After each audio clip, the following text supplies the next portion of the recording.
Good morning to all of you. My name is Samriddhi Singh Chandia. Today's my topic is generation of computer. As you see the generation of computer, there are some images of the generation of a computer. First of all, we have to understand the generation of computer. As you know that the computer is an electronic device which is made by the human being. It is in a smaller but is in a more powerful electronic device. In the generation of computer, we have to understand how the computer has become the more powerful, more effective and more efficient. In this, we have to learn the 5 generation of computer as you see in the image. In this, we have to understand how the computer has become the more effective, more efficient and more powerful day by days or year by years. First of all, the first generation of computer which was started in the 1940 and end with the 1956. The core element of the first generation of computer was in vacuum tube. मतलब vacuum tube का use किया गया था हमारे first generation of computer में, जो entire room को cover करता था. ये बहुत ज़्यादा बड़ा हुआ करता था और ये बहुत ज़्यादा इलेक्ट्रिसिटी कंटेन करता था अपने काम को करने के लिए. इसके कुछ एग्जाम्पल है, यूनिवा है और यूनिक है. इसके कुछ एग्जाम्पल है फर्स्ट जनरेशन ऑफ कंप्यूटर के.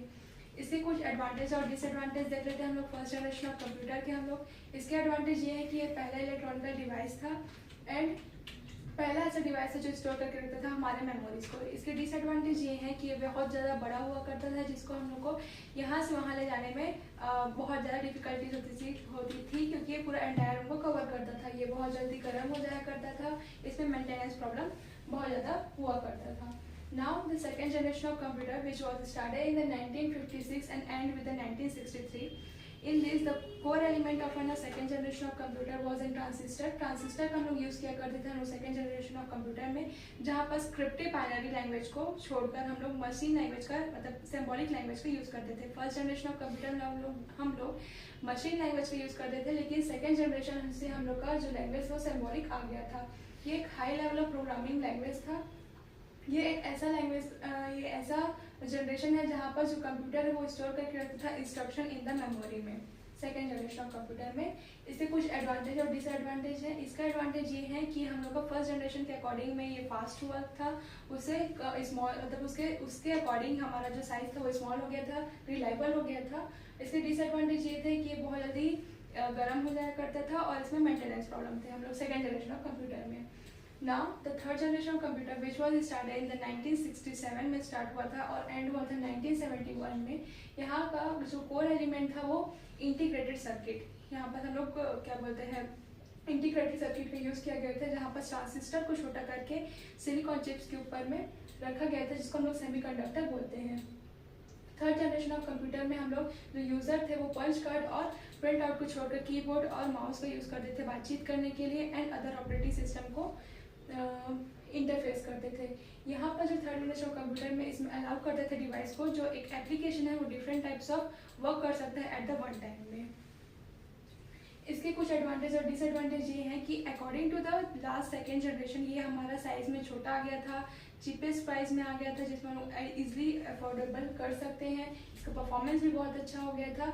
बस इसका डिसएडवांटेज ये था कि ये बहुत ज़्यादा सोफिस्टिकेटेड था मतलब डिफिकल्ट था.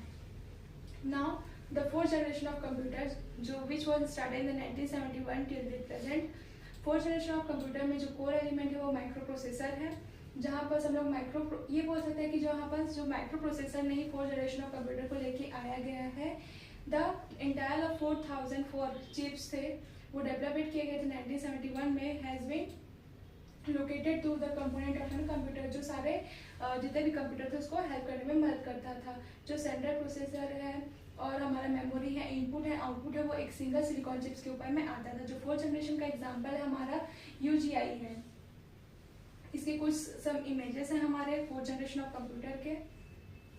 Now last but not the least fifth generation of computer जो हमारे प्रेजेंट से लेकर बियॉन्ड तक ही चलेगा. Fifth generation of computer has based on the artificial intelligence पर बेस्ड है, जहाँ पर हम लोग का पहला प्रोसेसिंग और सुपर कंडक्टर हेल्प करता है हमारे कंप्यूटर को आर्टिफिशियल इंटेलिजेंसी में बनाने के लिए. इसका मेन गोल ये होता है हम लोग को फिफ्थ जनरेशन ऑफ कंप्यूटर का कि वो हमारे नेचुरल लैंग्वेज को समझ सके और क्या कहते कैपेबल बन सके for learning the self organization. हम लोग का फिफ्थ जनरेशन ऑफ कंप्यूटर में जैसे कि हम लोग देख रहे हैं ईयर बाय ईयर हम लोग का AI आ रहा है, नया हमारा टेक्नोलॉजी आ रहा है. हम लोग का जो हमारा कंप्यूटर का है वो मोर पावरफुल मोर इफेक्टिव बनते जा रहा है, जहाँ बस वो इनपुट डेटा लेता है और आउटपुट हम लोग को रिस्पॉन्स क्विकली देता है. Thank you everyone.